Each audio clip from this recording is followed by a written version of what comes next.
You're listening to Ages and Stages, where womanhood gets real across every decade. 3 women, 3 life stages, 1 honest conversation. Each episode, we break down one topic, from relationships to career, to motherhood and identity, and how it evolves across the decades. If you've ever wondered whether you're the only one figuring things out, you're not. This is Ages and Stages.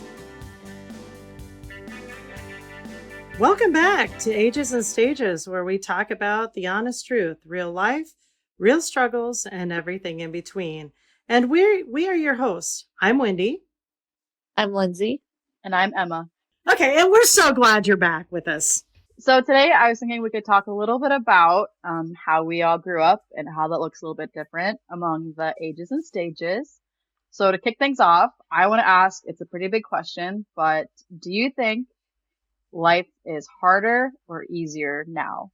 I'm gonna say easier, just because I'm more comfortable with myself now than I was growing up, and that changed a lot of things for me. Of course, bills suck. Yeah, It'd be nice to go back to not having bills, but true. What about you, Wendie? That's kind of an interesting question. And I think that it's one of those things where it's easier and harder at the same time, because I believe that every life stage has a new set of challenges, but yet it's easier than when I was in my 20s or 30s or even 40s. So I think for me, it's both. What about for you, Emma? I'm just comparing it to like my late teens and my college years, I suppose, but I think it's gotten easier. Kind of like what Lindsey was saying, like I'm more confident in myself, and the pressure on myself to do all these things is not as high. I mean, there's new struggles, but I think just overall living is a little bit lighter, a little bit easier. I don't know. Okay, so how has childhood changed over the years? So much. So much. Yeah. I mean, you can't spank your kids anymore, which, I mean, to be fair, I'm not big on spanking anyway. But, that used to be the norm. It used to be the go-to. That's what you did. And now you can't hardly do that anymore. But then you have to deal with people from that generation who are like, oh, that's what happens because you don't spank your kids anymore. And it's like, there is no right answer. There is no right answer. We used to run the streets until dark.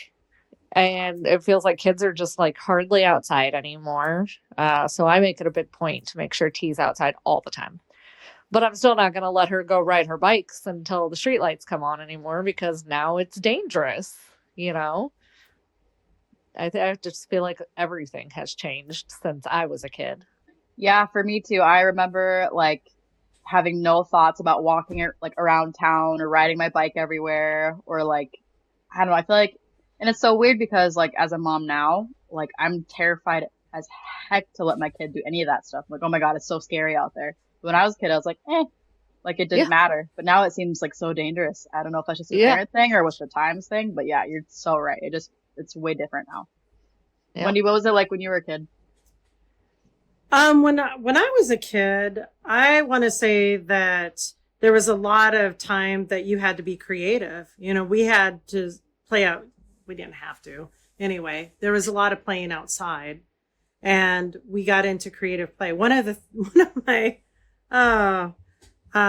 memories that I have is that we moved into the house that my dad still lives in today, and some neighborhood friends and I, and my sister and my brother, we wanted to build a clubhouse, and I don't know what we were thinking. And we go into the house and we talk to mom and dad, and we're like, hey, we want to build a clubhouse. And, like dad was like, okay. Mom was like, okay. And somehow we ended up digging like a 9-foot hole in the backyard. I guess we were going to do an underground playhouse. I have no idea, but we kept on digging and digging and digging. And there's this big 9-foot big hole in the backyard. And my dad came out and he was so pissed. But, like we didn't have cell phones when I was a kid, and TV was just coming around. In fact, like we had black and white. I remember a time when it was just black and white TV, and then it went into color TV. TV went off at a certain time. Like after 11 o'clock at night, it was completely off. Like there was no broadcasting of any kind. We didn't have a lot of the things. I mean, very traditional play, dolls and trucks and cars and different kinds of things. Rock and roll was coming into play when I was a younger kid. However, my parents listened to classical music. I had no idea that there was this thing called rock and roll until I was a teenager, because that's all my parents played was classical music. That's it. And they were in control of the radio a lot of the time. So at 13, like my whole world opened up, and I was like, wow, like there's some better music out there, so, I mean, and when you talk about discipline, yes, there was some spanking, but I think that my generation was the first generation when they started recognizing that people took discipline too far, and it really wagered on abuse. So spanking could still be a thing, and it was still a thing when I had my kids too. But you had to there was very specific parameters. Like, for instance, you could only spank on the butt and with an open hand. Like I remember that. But you could still spank your child under certain circumstances. And it had to be very specific. And you could not leave a mark, and with an open palm on the butt, like that is pretty hard to achieve that. So, nobody told my parents that rule. Oh, really? Yeah. Well, Oh, yeah. I mean, every place is different. This was in Iowa, so, Oh, yeah. and actually, to be honest with you, when I had small kids, I was in Missouri and Kansas, and, like those were the things that you could do. But there was a lot of threats, like, you can't touch me, or I'm going to call, social services. And of course I worked in the system, within the context. And so I knew what the rules were at the time. But the world became, when I was a young mother, the world became a little bit more unsafe. That had a lot to do with my career, because I worked in forensics and I worked with predatory offenders. So, like that probably, like I only saw the worst of the worst. And it was really hard to not, think that could be a potential reality. So I was a very protective mother, because I knew of the potential things that could happen instantaneously to kids. But I don't remember any of that when I was growing up. Like we could stay out, we could play, until dark, or sometimes after dark, hide and go seek.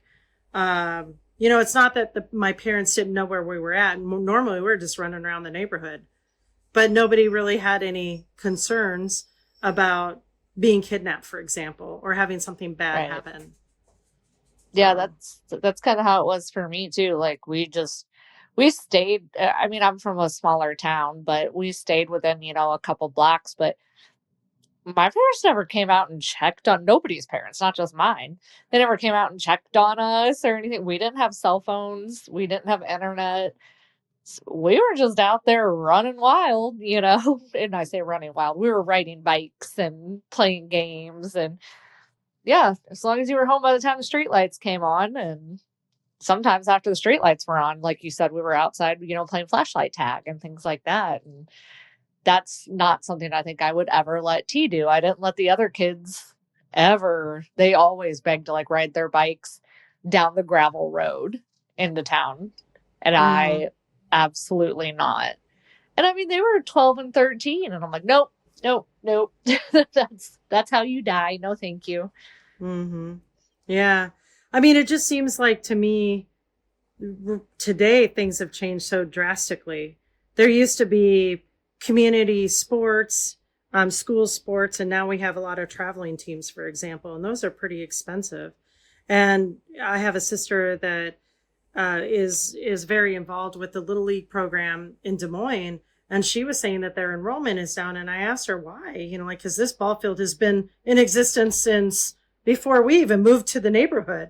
And she was like, because, there's too many of these other, traveling teams that, are attracting a lot of parents. And so the sports of yesteryear are slowly going away, which is really too bad.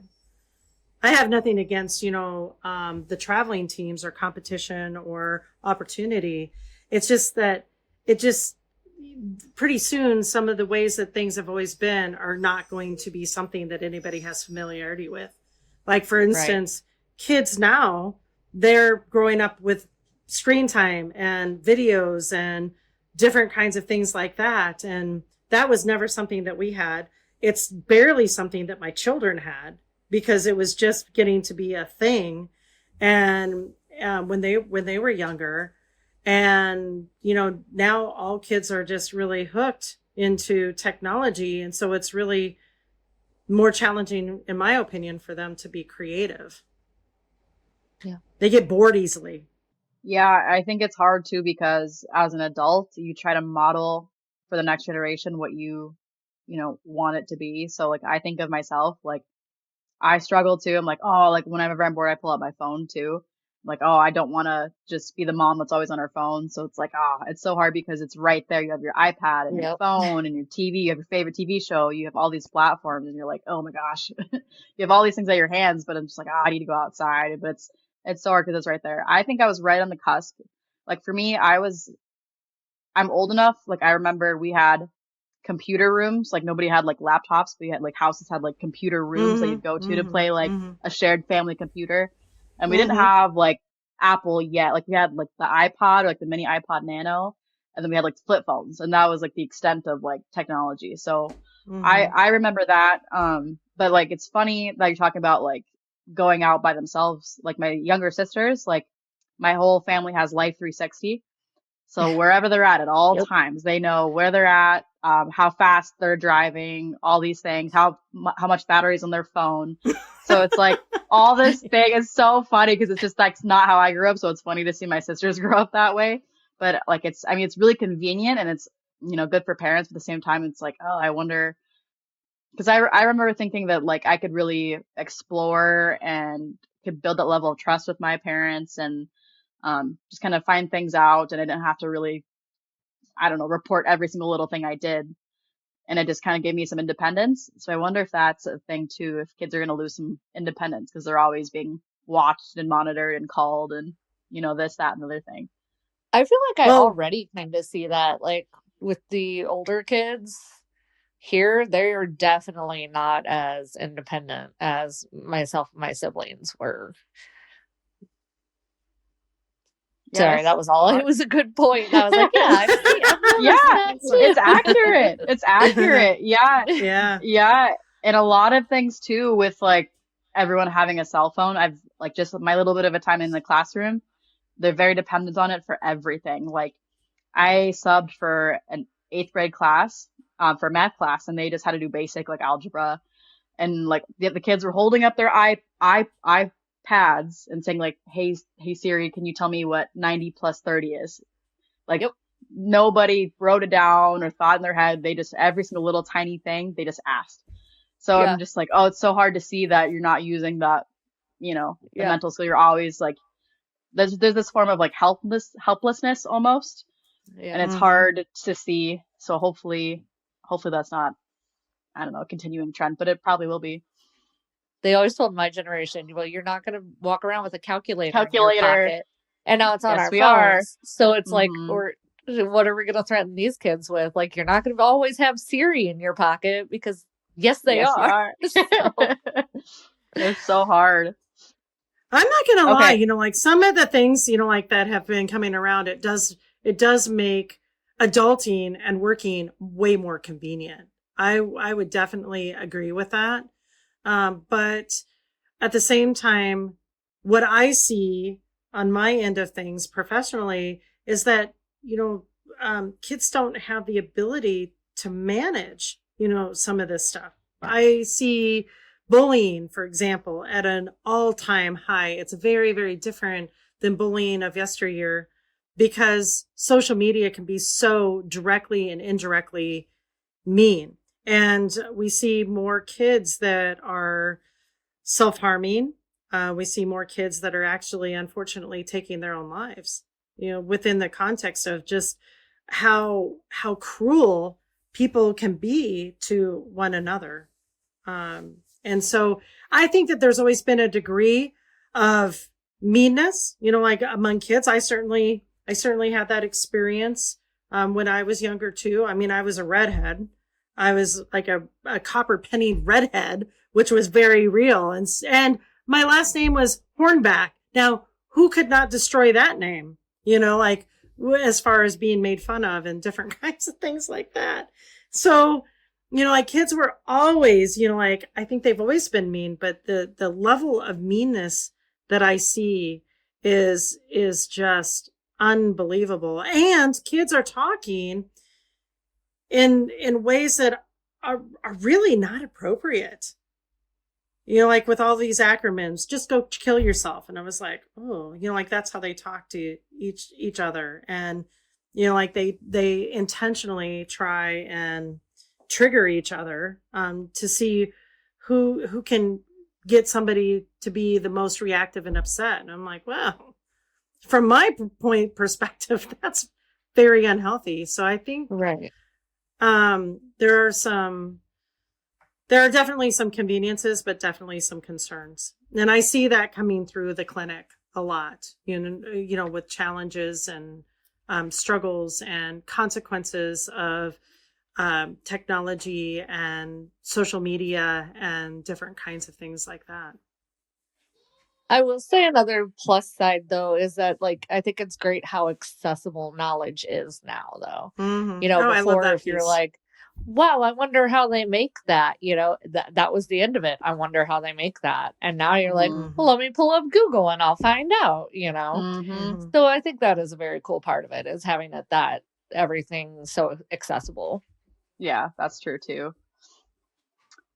So switching gears a little bit, I want you guys to think back when you were younger about different trends that were the big thing of your time. And on that note, what trends do you wish would come back if you could pick some?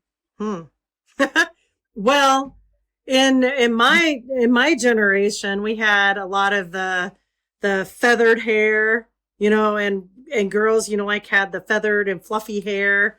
We had friendship pins. That was a big thing, back in and at that time. Nautical was really in.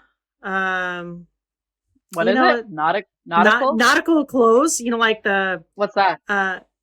oh geez, how do you explain it? It's kind of like the sailor clothes, like the stripes oceany. and yeah, Oh, oceany. okay. Yeah, nautical, Gotcha. nautical oceany. Gotcha. Yes. Okay. Yeah. I get you. Okay, hopefully Steph can clean that part up. But yes, nautical is all about, like the sailor, the red and the whites and the navy blues and different kinds of things of that nature. In Des Moines, I grew up in Des Moines, and Scooping the Loop was a really big Friday night thing when you were in high school. Like everybody would just go drive around, like downtown Des Moines. And that's how it would be a hangout, and that's how you would meet people. But sports were really a big thing, going to football games. I mean, that was an event within the context of how time was spent when I was younger. And if there's one thing that I would change, I suppose what I would change is just, like that more simplistic way of entertainment and just connecting and socializing. That's what I would bring back. I don't know if I would bring back the permed hair and some of the styles of that point in time. Like some of the styles just really did not make sense. I mean, like it really did not make sense. You could wear plaid and striped pants at the same time. Now, who on earth would think that looked okay? Or what were the leisure suits or polyester? But also people were a little bit more professionally dressed too. I do remember. I do miss that. I remember when I worked retail as a teenager. Like I would have to wear heels and long skirts and blazers and just to work a retail job. that, like people just dressed, like very professionally. And you don't see a whole lot of that anymore. It's more like business casual. In fact, sometimes it can even be jeans. It's a hard one for me because I feel like most of the trends from when I was growing up are coming back. Low-rise jeans, back in style. Parting your hair down the middle, back in style. Like everything from the 90s and 2000s are coming back. Mm-hmm. So I don't think there's really any that I wish would come back. One that yeah. I don't know, because even like Pokemon and stuff like that from when I was little and growing up has made a comeback. Now everyone's on That's Pokemon true. Go on their phone. So Oh, I love Pokemon Go.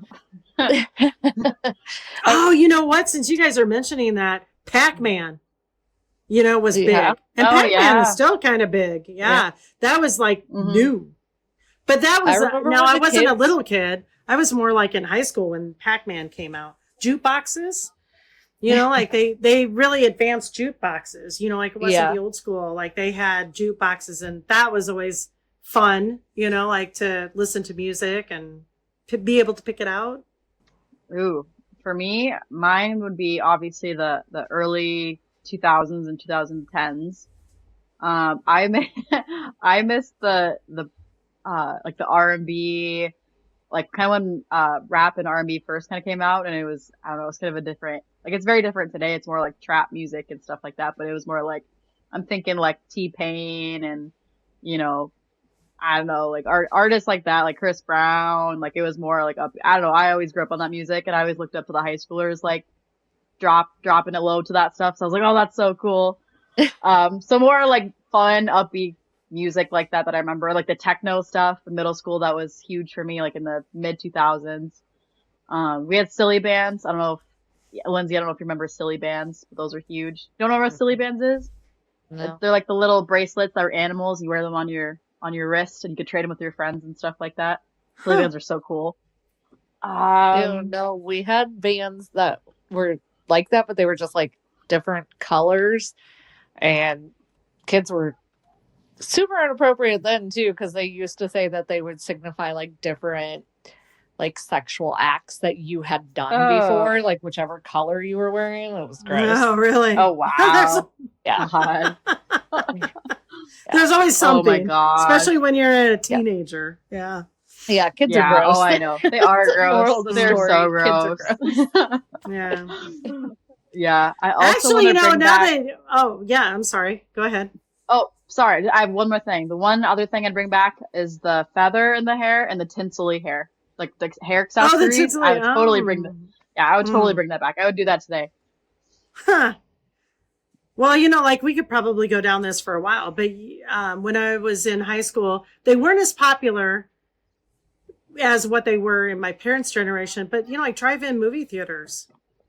Oh, I wish they would yeah. bring that in. Yeah. That's very, very, they're not very, there's probably only a few around, if there's any around, but that was always a lot of fun. That was roller just a skating huge rinks. hang-in. Oh, roller skate. Yeah. Oh my gosh, I miss roller Yes. skating rinks. That was such a huge thing when I was a kid. We'd do Mhm. like overnights and lock-ins Mhm. and stuff. Oh, yep. Yep. Yep. Oh, so fun. So fun. Oh, let's see. Ooh, what trends are you glad disappeared on that note? Tramp stamps. I think they're kind of cute. I don't know. I mean, they definitely can be. I've seen some really cute ones for sure. Oh, yeah. But when it was like such a fad to have one and people were just like tattooing Oh, yeah. whatever on their lower Oh, back, yeah. it got a little wild there for a while. Oh, yeah, and the whale tail too with the low-rise jeans. Oh, yeah. Oh my gosh, Oh. yeah. Or the thongs up over your hips. Yeah, Oh, yeah. Mhm. yeah, that one can stay. That can stay in the past. Yeah, that's fine. Mhm. Oh. That's kind of interesting. I suppose just the hairstyle and maybe some of the fashion style. I'm glad that some of that went away and I wouldn't want that back. But One that I can leave in the past forever and ever was the bob haircut with like the longer in the front and shorter in the back. My mom did that to me when I was in middle school because it was huge. It was like the Karen cut, and I still cannot forgive her to this day for giving me a Karen cut. I still have pictures. I'm like mortified. So that hairstyle can just stay. That can stay. You know, and I'm not really sure if it was, I think it was calmed down quite a bit. What are they called? You know, the short hair in the front and the long mullets. Mullets? Mullet? Oh, yeah. Oh, no. Mullets are you know. still huge. Are they? I Yeah, give those mullet are- haircuts yeah. to dogs now. Oh. Yep, those are on the comeback. Yep. I don't know why. Ooh. I don't know either. I never personally liked them. Now, some people could pull it off, but not everybody. What about not like everybody. what about today? Man buns. I could take them or leave them. I don't really care as long Yeah. as you're well kept. Mm-hmm. Yeah, that's my thing too. That I don't prefer them, but it depends on how, like, if they have a beard, how that looks. Like, it depends on how they take care of themselves. Kind of like Lindsay was saying. Mm-hmm. Yeah, hit or if you're miss. looking like a Viking with your man bun, I'm here for it. Right, right, same. I'm all about that. Yeah. You girls. Let's see. What was considered normal when you were younger that isn't now? I would just kind of go back to like what we were talking about with the childhood changes, like just letting your kids run around, not knowing where they're at 24/7. That was very normal, and being kicked out of the house for 12 hours at a time because it's summertime. Go outside, Mm-hmm. Go and find that entertainment. Yeah. Yeah. Now people would be like, it's too hot. Why doesn't that kid have any shoes on? My kid still doesn't wear shoes. Yeah, my kid does not like shoes either. You know, I'm not really sure, but you guys would be be better at answering this. Excuse me. I think people are more judgy now. I don't remember people being so judgmental when I was younger, or even when I was a young parent in my 20s. I feel Or like opinionated. I saw that, but I feel like it's kind of reversing now. I feel like COVID changed a lot of things. Yeah. I feel like pre-COVID, I would have agreed with you. And it seems like since COVID, I don't know. I feel like a lot of people got stuck with themselves for a while and really made some positive changes. Yeah. Yeah. I think for a while there, like, you always felt like you were like, I don't know, you could be recorded, or you could be, you could never just be goofy and not worry about it. Like, when I was a kid, it was normal to like goof off and not worry about what you look like. But now it's like, if you goof off or if you say something kind of out of pocket, like, there's probably gonna be someone out like Snapchatting you and putting it on their story. So you can't really fully be yourself. So I think there's a lot more people being more tense and less themselves that way. But yeah, I think COVID really did help though. Really had people reflect on a lot of things and being kind to other people. Yeah. For sure. Let's see. Ooh, this is a good one. What's more important, stability or adventure? I hate this one. I know. That's why I'm asking.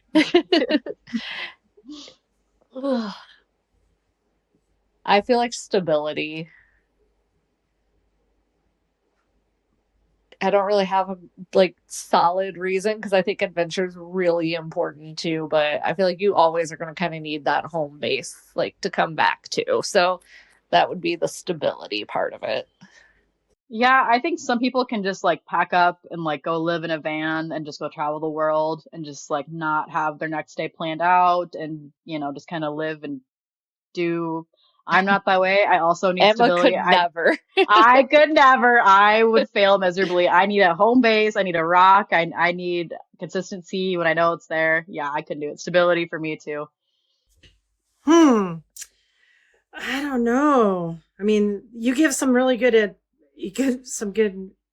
pointers out there, but I think it's more about adventure, risk taking and adventure. Yeah, and maybe that's just my personality structure.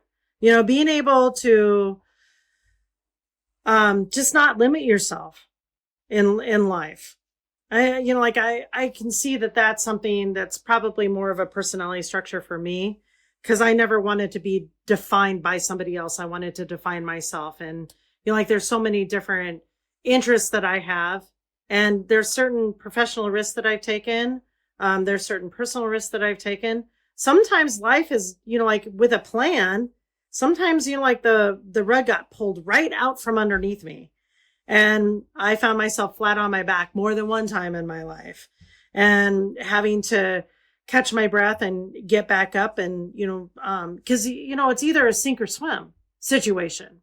So maybe that's, where the adventure comes in, because, like just being able to be open to change and adjusting to whatever life throws your way. But I love to travel. I could totally see myself, on one hand, being a minimalist. I mean, that's very, very appealing to me. But I also like a stable point, but my stable point might look a little bit different now than what it did back when I was younger. I suppose when I was younger, it was more like a home, a family, like how I envisioned my life. But when I had situations that happened in which that all, kind of went away, and I had to rebuild that, it really does kind of have you enjoy life and take risks and be open to different adventures in life. Yeah, maybe that's the difference, because I feel like I'm in like a developing stage of adulthood right now where I'm trying to find stability. That's kind of what I'm really working towards, is like the house and the ring and the kids. So maybe, I don't know, maybe it's an age thing, and maybe it's a part of life thing. Maybe as I find stability and I have stability and I feel stable in my life overall, maybe then adventure becomes more important. I don't know. I could never see. I still think I would sink in a sink or swim. I think I would sink if someone told me to go live in a van, but who knows? You don't need a house and a ring to have stability. Yeah, that's true. That's true. I think I'm still stuck in that, like the boxes that I think I said it a few episodes ago, but the boxes that I want to be checked to feel like I have my life together, and those are a few of them. So it's hard to get out of that mindset. But yeah, you definitely don't need those things for sure. Well, I was think talking to you that's directly. Oh, Emma. Yeah. But I think it's a very interesting point nonetheless, because I see that there's a lot of changes in even families and how families come along. So, like traditionally, in my generation, people lived together, but they didn't have babies until they got married, so there was still that traditional flow of things. And now, there's a lot of things that are different. There's a lot of people that are living together, and sometimes they never get married, and they're quite happy in their relationships, and they have families, and they build a life, and they have everything except for that ceremony and that piece of paper and that ring, and so I see that there's a lot of things that have changed, and it's really about personal choice, I think. For me, I think it's that I followed that pathway, similar to what you have, Emma, like that you talk, because I'm very traditional in that way. But I was the one that ended up being divorced twice. And it wasn't my choice to do that. I was following all the rules, and yet things still kind of happened, and I had to start over twice in my life.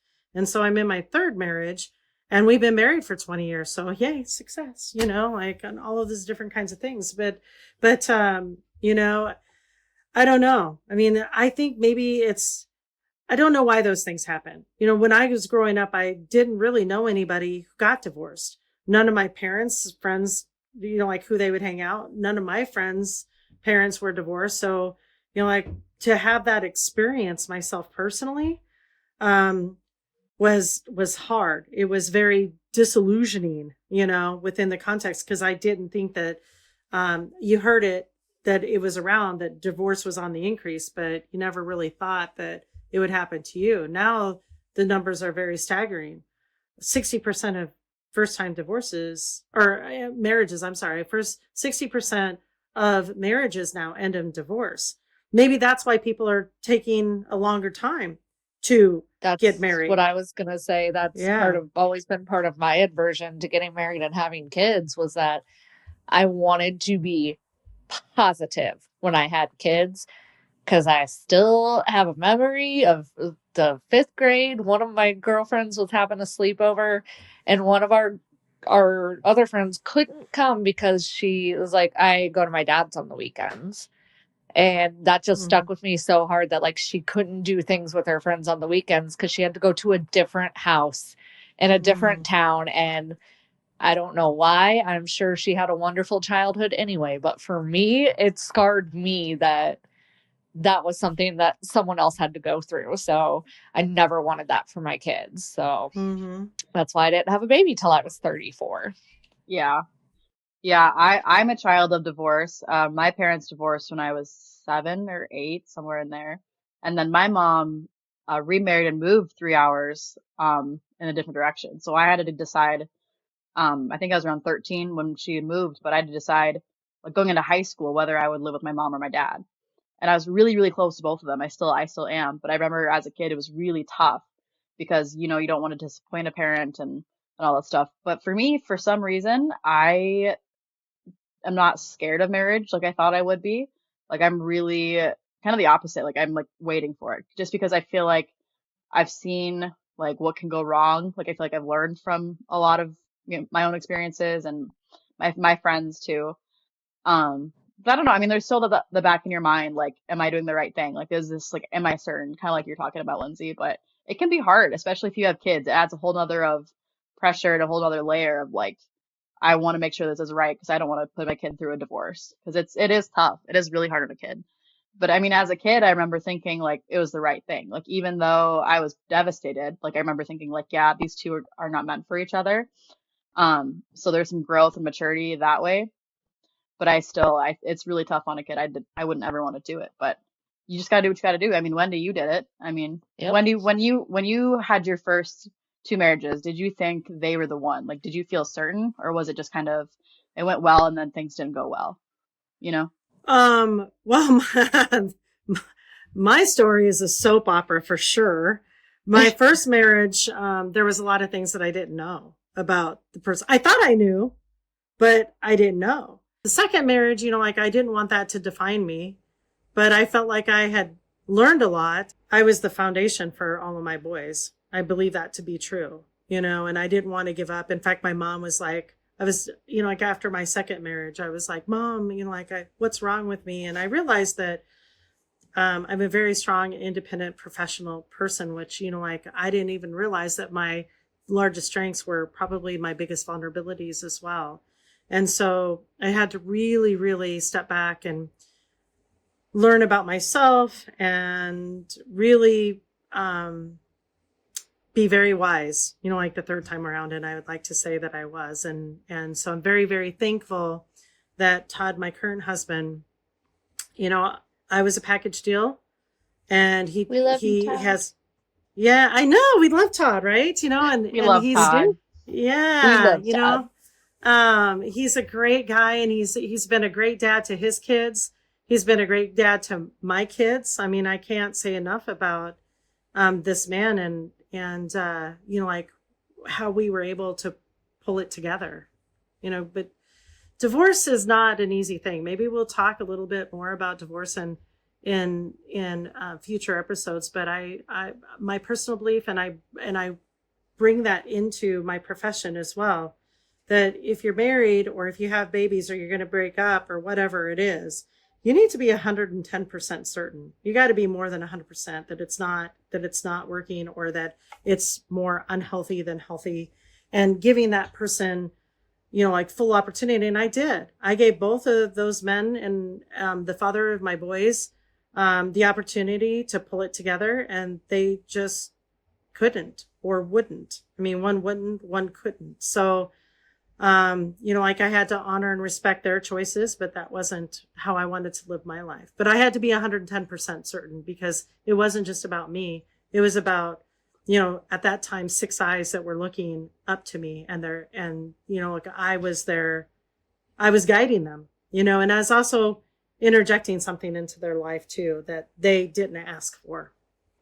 Yeah, I mean, I always wonder, because I feel like I am still young, but I've been with my partner for 8 years now. Um, and I'm 110% sure. But it's hard hearing like stories like that. Just like, man, I just don't want to be blindsided, and I don't want to believe so much in this person to have things just go sideways. So it's scary to be vulnerable like that, but it's also, I think, necessary, you know? Yeah, Oh, I don't think you can ever be short because people also change. Mhm. They could be the perfect person for 15, 20 years and then change. Or like in my sister's case, as soon as she got married, her husband changed, her first Mhm. husband. And then her second husband, it was 10 years into the relationship. Mhm. And we all loved him, her second husband, her whole family loved him. And then he ended up being not great in the end. And he wasn't always like that. So you can never be 110% sure. You'll just probably wind up sad that you have Mhm. these crazy expectations. But, then there's other cases. My brother and his wife have been together. They were high school sweethearts. I think they got together when I was 8. So, I mean, they have been together a very long time. So sometimes it works out. It's just, I think it's Hmm. always a gamble, and Yeah. there's not much you can do about that.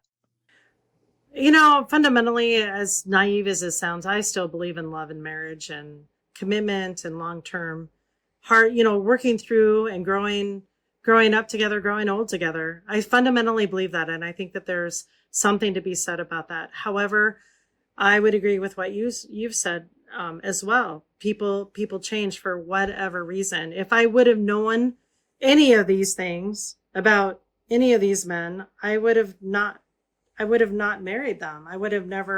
would have walked away, like a long time Right. ago and saved myself a lot of pain, sadness. I would have just saved myself from that. But, like sometimes you don't know. I don't believe that I didn't see what I was supposed to see. Now, sometimes I have had experience professionally where people see red flags and they ignore them. Well, maybe if we get married, it will change, or maybe if we have a baby, it will change, and it doesn't necessarily I'm a red flag change. ignorer. Yeah, So yeah. might be So, part of my aversion to commitment too is that I know I'm a red flag ignorer. So I'm like, are We could we do a whole sure? episode on red flags. yeah, Yep. yeah. Oh, we'll do lots of episodes, like within the context of it. But um, I know that there's lots of different reasons why people don't work out. It's always sad to see when kids are involved, because certainly I've had my fair share of working with kids in the clinic, and it's a struggle for them too, because families are divided and relationships are divided, and parents don't always co-parent very well, and it really does affect and impact kids too. Yeah. Yeah. I will say though, I feel like we've been a little bit leaning towards the negative side of that because for anyone who's listening who might be thinking about getting a divorce, like it can be okay. You can co-parent great together. It's not always going to permanently scar your child to go through these things. Wendy's boys are a perfect example. They didn't struggle and end up with permanent trauma because their parents got divorced. They're all I functioning don't adults know. who are Neither living one of them are happy married. lives.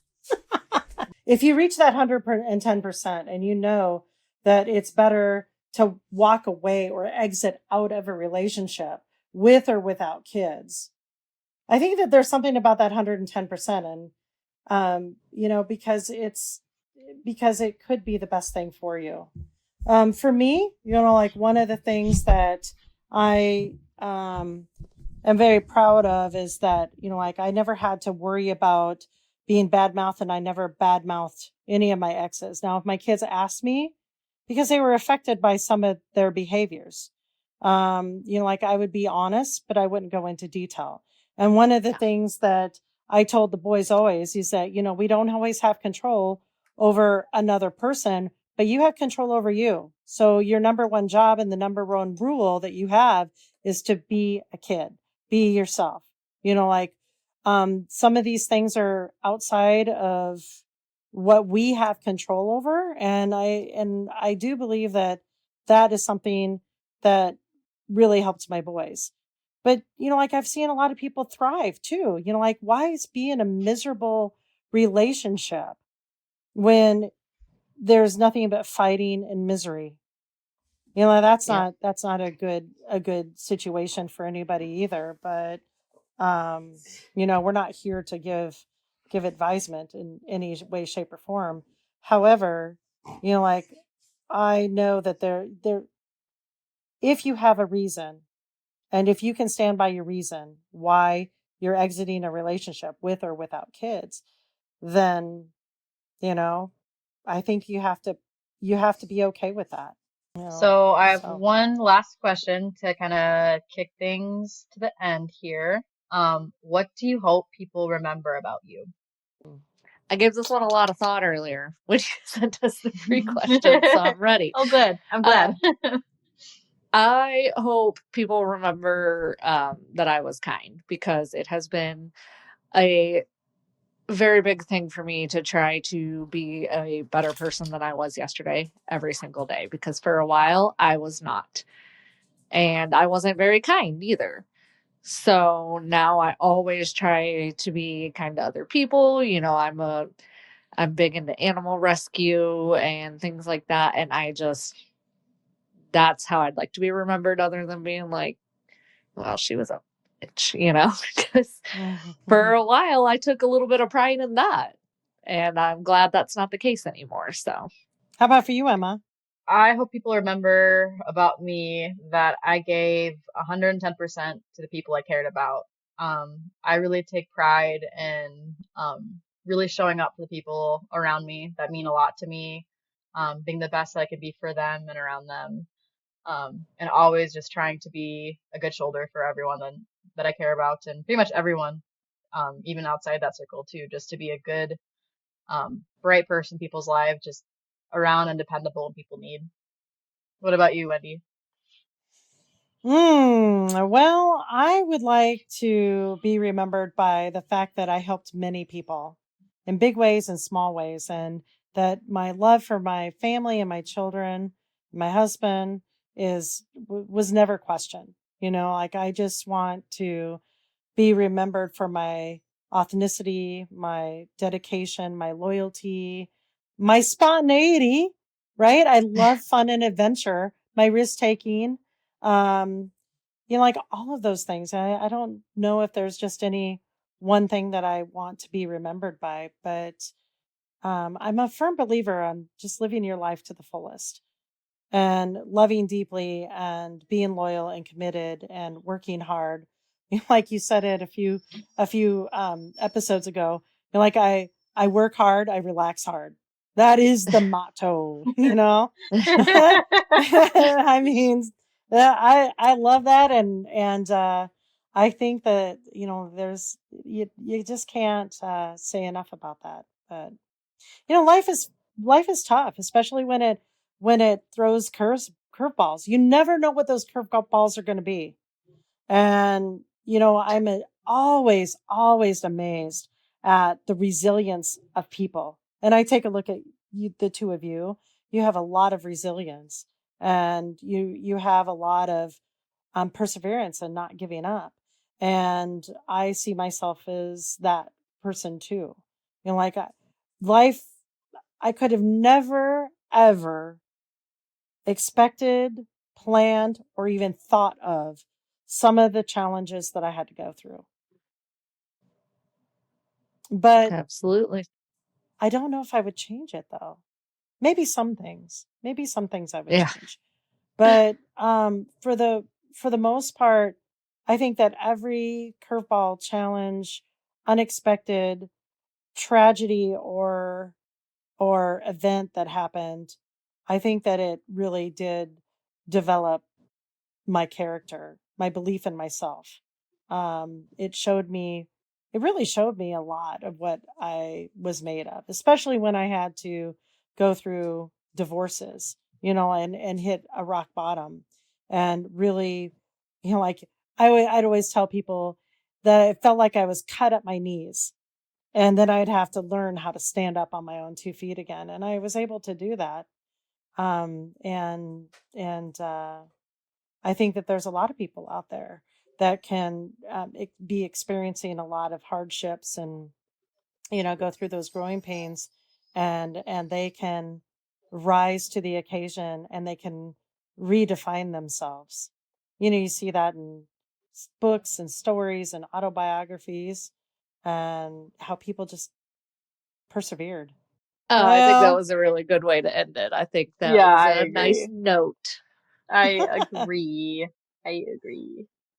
well, and again, like the other part of it is making sure that you're true to yourself, you're living your best life, and that you're finding that balance too. Like all of those things, like very, very, very important. For anyone wondering, our email is agesstages43@gmail.com. Feel free to give us a submission, a story, a question, a comment, whatever you feel like. We'll do our best to get back to you.